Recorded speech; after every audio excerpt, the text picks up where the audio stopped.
ألا بذكر الله تطمئن القلوب. مولانا ابوالکلام آزاد رحمۃ اللہ علیہ، ان کو امام الہند کہا جاتا ہے، بہت بڑی تاریخ ہے۔ مولانا ابوالکلام آزاد رحمۃ اللہ علیہ، مولانا عبید اللہ سندھی رحمۃ اللہ علیہ، اور اسی طرح سے جو ہے مولانا حسن معانی اور مولانا نعمان سلیمانی، مولانا حسین احمد مدنی رحمۃ اللہ علیہ اور گاندھی جی، یہ تمام لوگ مل کر، جواہر لال نہرو، یہ سب مل کر انگریزوں کے خلاف پلان بناتے تھے۔ مولانا ابوالکلام آزاد کون ہیں؟ وہ ہیں جنہوں نے اپنی آدھی عمر جیل میں کاٹی ہے۔ بچے تو حضرت کے یہاں نہیں تھے، یعنی حضرت کے یہاں بیٹا نہیں تھا، صرف ایک بیٹی تھی۔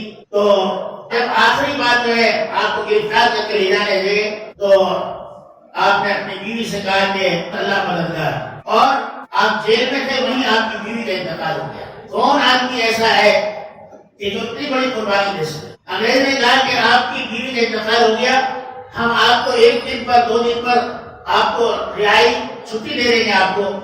آپ نے فرمایا کہ تمہارے سامنے بھیک نہیں مانگتا ہوں، میں نے بڑی بڑی قربانیاں دی ہیں، یہ بھی ایک قربانی صحیح۔ میری قوم کے لوگ بہت زیادہ ہیں، وہ دفنانے والے ہیں، وہ دفنا دیں گے۔ تو آپ نے اپنی بیوی کو بھی قربان کر دیا، پوری جائیداد کو قربان کر دیا۔ آپ مکے میں پیدا ہوئے، بڑے بڑے، اور ہندوستان آ کر آپ نے ایک تاریخ بنایا۔ تو میرے بھائیوں، مولانا ابوالکلام آزاد بہت زیادہ ناراض تھے اس وقت کی حکومت سے۔ میں تفصیل میں جانا نہیں چاہتا ہوں۔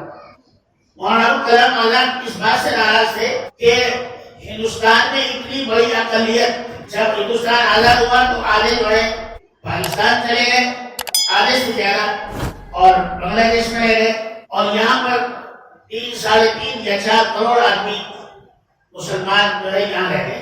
ہندوؤں کی آبادی جو ہے اس زمانے میں مسلمانوں سے 2 یا 3 تھی، بس 3 گنا تھی۔ تو ایک ریزرویشن پاس ہوا پارلیمنٹ میں کہ مسلمان مائنارٹیز ہیں، اقلیت میں ہیں۔ تو مولانا اس بات پر ناراض تھے کہ اتنے کروڑ آدمی یہاں مسلمان ہیں اور آپ ان کو مائنارٹیز بنا رہے ہیں۔ مائنارٹی بنانے کا مطلب یہ تھا کہ اب ان کا حکومت میں زیادہ حصہ نہیں رہے گا۔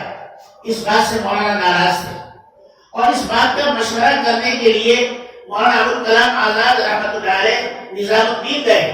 حضرت مولانا الیاس صاحب رحمۃ اللہ علیہ سے ملاقات فرمائی۔ یہ میں تاریخی بات بیان کر رہا ہوں آپ سے۔ حضرت مولانا الیاس صاحب بیمار تھے، ضعیف بہت ہو گئے تھے۔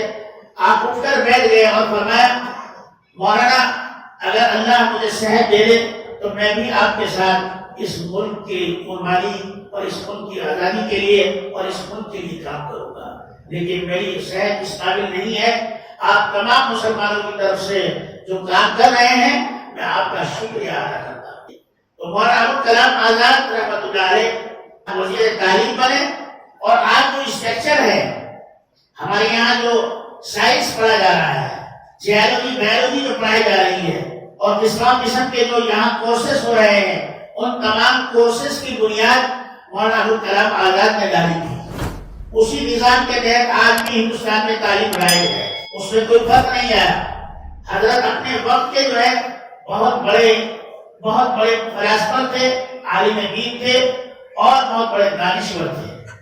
جواہر لال نہرو جب انگریزی میں کوئی خط تیار کرتے تھے یا میٹر تیار کرتے تھے تو آخری دفعہ مولانا ابوالکلام آزاد کو دکھایا کرتے تھے کہ حضرت دیکھو اس میں کوئی غلطی تو نہیں ہے، تو مولانا اس کی اصلاح کرتے تھے۔ مولانا ابوالکلام آزاد ایسے انسان تھے، وہ ناراض اس بات پر ہوئے کہ مسلمانوں کو اقلیت مائنارٹیز کیوں بنایا گیا۔ بہرحال وہ ایک لمبی تاریخ ہے۔ اس وقت جو ہے مولانا ابوالکلام آزاد نے فرمایا تھا، اے ہندوستان کے مسلمانوں، مایوس نہ ہو، اپنے آپ کو مایوسی کے دریا میں غرق نہ کرو۔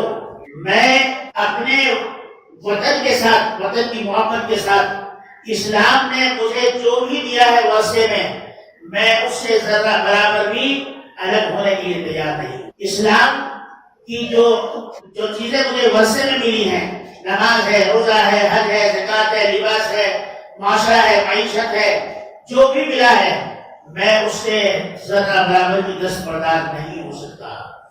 اور پاکستان بننے کے اتنے خلاف تھے کہ آپ کو آگے جانا تھا، آپ کا جہاز کراچی میں رک گیا۔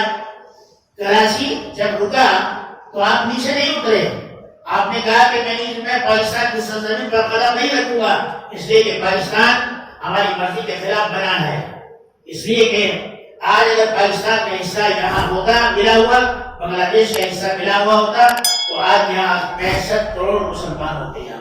تو وزیر اعظم اور وزیر داخلہ کون بنتا؟ مسلمان۔ مولانا ابوالکلام آزاد اس کے خلاف رہے۔